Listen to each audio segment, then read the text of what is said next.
Hello बच्चों, आज हम सीखेंगे जो हमारी रह गई थी कुछ संख्याएं, जैसे कि परिमेय संख्याएं, अपरिमेय संख्याएं और सहवाच्य संख्याएं। तो इसमें लिखा है परिमेय संख्या। परिमेय संख्या क्या होती हैं?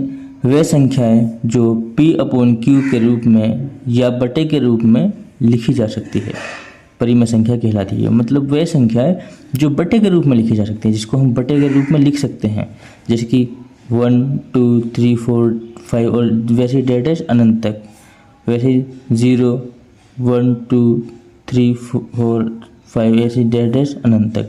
कहने का मतलब है जो प्राकृतिक संख्याएं होती हैं हमारी, ये सारी प्राकृतिक संख्याएं भी परिमेय संख्याएं होती हैं और सारी पूर्ण संख्याएं भी परिमेय संख्याएं होती हैं। और जैसे कि है 2.567 ये भी क्या है, एक परिमेय संख्या है।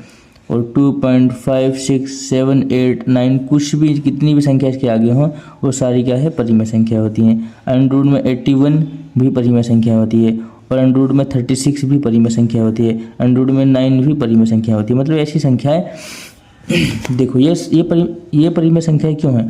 क्योंकि अगर हम इसका दशमलव हटा देंगे, अगर इस तरीके से हम इसका दशमलव हटा देंगे तो क्या बटे में कितनी संख्या है, 1 2 3, तो 3 0 लगा देंगे तो ये भी क्या है, परिमेय संख्या बन गई। और इसको भी जब हम इसका दशमलव भी हटा देंगे तो कितनी संख्या है, 1 2 3 4 5, तो 5 0 लगा देंगे। वैसे ही ये परिमेय क्यों है? क्यों अगर इसका हम वर्ग खोलेंगे तो इसका वर्ग का 81 का वर्ग होता है 9 81, तो इसका ये क्या है, इसका जब वर्गमूल खोलेंगे तो ये 9 बन जाएगा। 9 के बटे में लिख देंगे तो ये परिमेय संख्या बन जाएगी। और ऐसे ही ये है 6 6 36 और 6 का इसका वर्गमूल निकालेंगे तो 6 आ जाएगा, तो 6 के बटे में लिखेंगे ये भी परिमेय संख्या हो जाएगी। ऐसे इसका हो जाएगा 3 बटे 1, तो ये भी एक परिमेय संख्या हो जाएगी। तो ये सब क्या है, ये परिमेय संख्याएं होती हैं। अब हम बात करते हैं अपरिमेय संख्याएं की। अपरिमेय संख्या इसकी जस्ट उल्टी होती है, क्योंकि ये वे संख्याएं होती हैं जो P/Q के रूप में नहीं लिखी जा सकती, अर्थात ये बटे के रूप में नहीं लिखी जा सकती हैं, इनको अपरिमेय संख्याएं कहते हैं।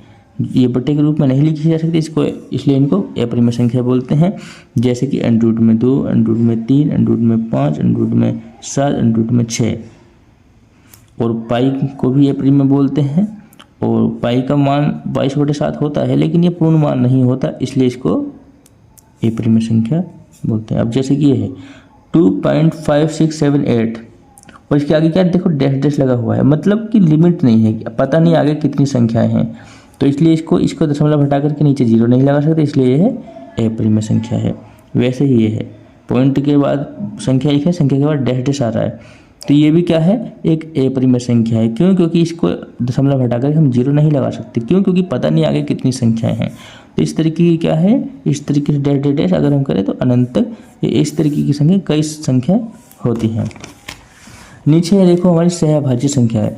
सहभाज्य संख्या वे संख्या होती हैं कि जिस ऐसी दो संख्याओं का समूह, मतलब ऐसी दो संख्याएं जिसका अगर हम में से निकालते हैं तो में से एक होता है, उनका जब हम में से निकालेंगे तो उनका में से जो है एक होगा, उसको जो है सहभाज्य संख्या कहते हैं।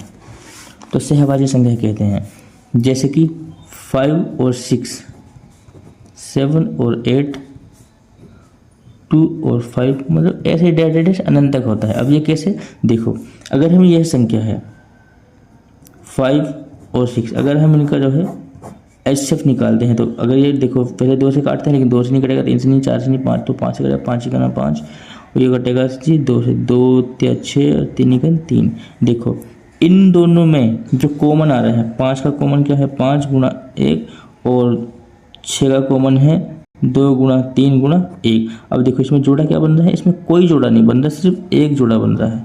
तो ऐसी संख्या है जिसका जो HCF, अब देखो HCF क्या है, इसका HCF वही होता है, HCF वो होता है, ये देखो, तो इसका हमने फैक्टर कर लिए और फैक्टर करने के बाद जो है, फैक्टर करने के बाद